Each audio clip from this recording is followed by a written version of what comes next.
Welcome back. When you think of giant sequoias, if you do think of giant sequoias at all, you probably think of the massive oldest trees on Earth being in sunny and warm California, not necessarily here in the Midwest with our cold and snow about half of the year. But these trees are being planted right here in the Midwest in the city of Detroit. Sequoias are some of the oldest tree species in the world, and some can live up to 3,000 years. They're drought resistant, major absorber of carbon dioxide, and because they're fast growing up to 2 feet per year, they have the potential to capture lots of air pollution every year. It's estimated about 10 times the amount your average tree, and these sequoias can get up to 300 feet tall. They've been planting a few as a pilot, and now they're doing really well in the Midwest climate, even better than some native trees in that city like hemlock, elm, and beech. The project to plant more of these giant sequoias is a cooperative between Arboretum Detroit and the Archangel Ancient Tree Archive. Bob in Mount Prospect sent in a question about sonic pest deterrents.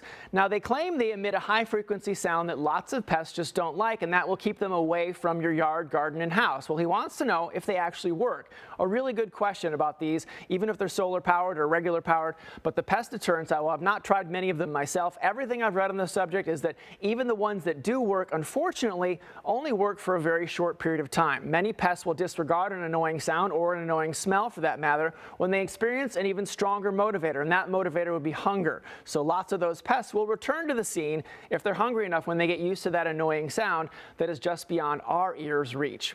Now would be the time of year to try hanging up these to ward off wasps in your backyard. Thanks to Michelle, who sent me this clip from MK Joe on Instagram. Now, I've never heard of fake wasp nests until last year, but the poster who raises bees and wasps says they're territorial and will naturally avoid areas where these are hanging. Could be something in addition to some wasp repellent plants.